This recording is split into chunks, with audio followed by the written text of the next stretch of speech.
Alright, let's jump behind the wheel, crank up the 70s funk, and deep dive into the blissful chaos of driver parallel lines. But before we blast into the past, don't forget to look back and watch my other retrospectives on the driver series. Links will be in the description below. Let's hop into our time machine, setting the dial to 2006, and jump into the PlayStation 2 generation. This time we're cruising the streets of a digital New York that's equal parts vibrant, polished, and ambitious.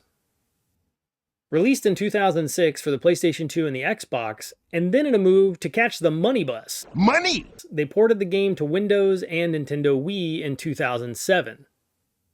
The game was fairly well received. Fans gave the game a 6.8 and the critics a 6.9. Which means they could have done better, but by no means was this a game that was bad in any form. Let's be honest here, it didn't take much to beat Driver 3.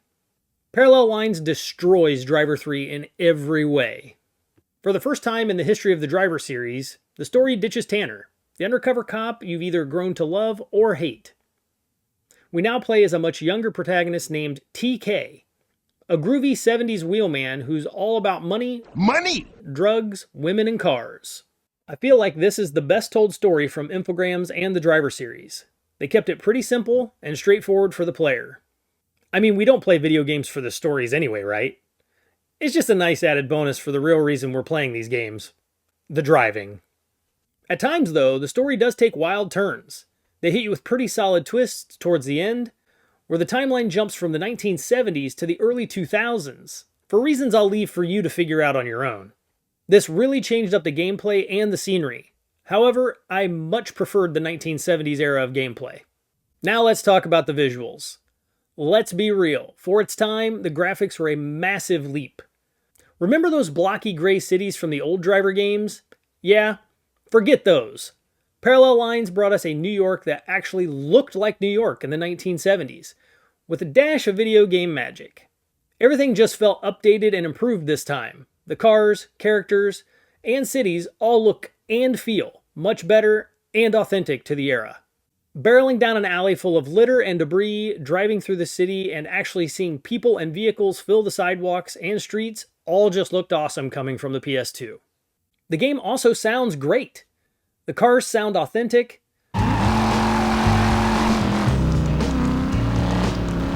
Voice acting is solid. What do you want? Relax. Corrigan sent me. Who? So this is your new pad, huh? Slink told me all about it. And the 70s vibe is all over the musical score throughout the game. And the music? Finally! A Driver game with a real, authentic soundtrack.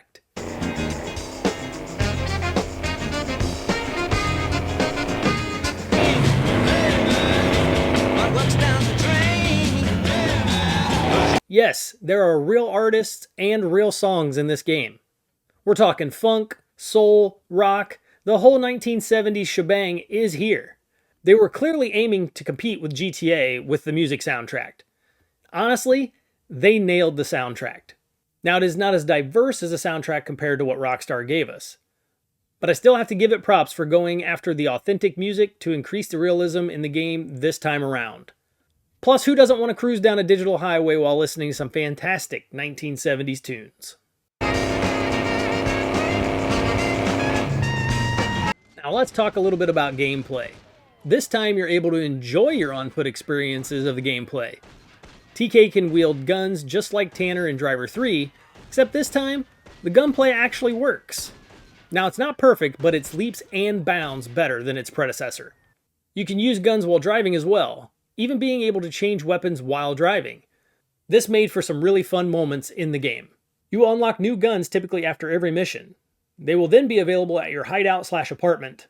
No ammunition shops in this game like its competitor has. Now here's something new to the game.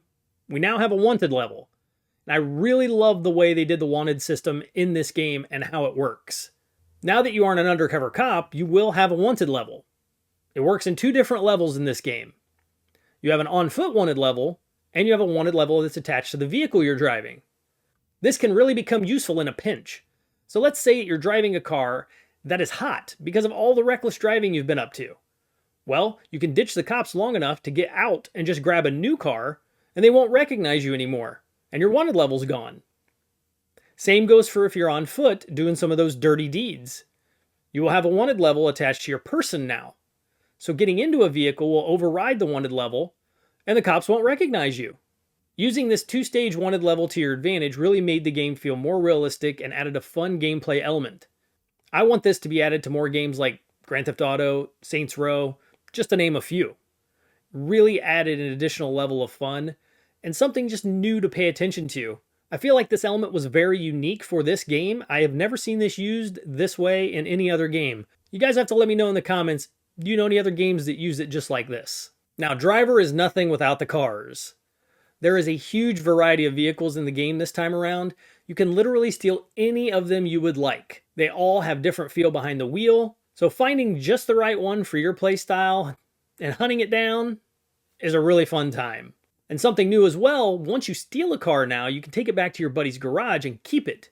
You can customize it, repair it, add more power, even nitrous. And barreling down the streets of New York in your favorite ride and punching the nitrous when the cops are on your tail can just be such an adrenaline rush in this game. The chases and the chasing that happens in the game just feel good, and for the most part, I wouldn't change anything about the driving mechanic. However, I did miss the ability to do burnouts. Always felt so cool to be able to do that just the right moment and just having fun doing donuts at will. Now, the one thing that does hold back the driving aspect in the game is the amount of civilians in the game that just get in the way. See, this time around, you can hit civilians in the game, a first for the Driver series. Since you can hit civilians in the game this time around, and you're trying to ditch the cops or chase down an assailant, you'll oftentimes be held back due to so many NPCs on the sidewalks. And you still need to use the sidewalks because there are so many cars on the streets at times in this game. So you can see the catch-22 now, right? So be prepared for some frustration during these moments of the game.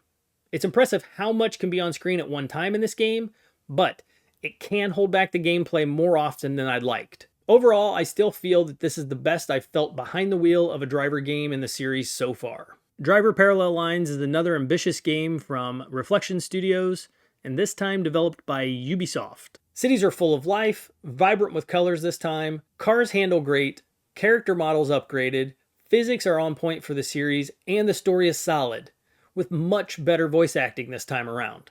It tried to push the boundaries of what was possible on the PS2, and while it wasn't perfect, it delivered a memorable experience.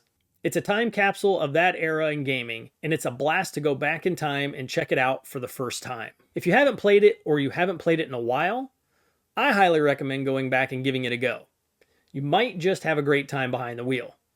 Now, don't forget to like, subscribe, and share. And let's talk in the comments. Tell me your memories of Driver Parallel Lines. Do you still think it holds up? Thanks for watching, and until next time, pick a generation and go play.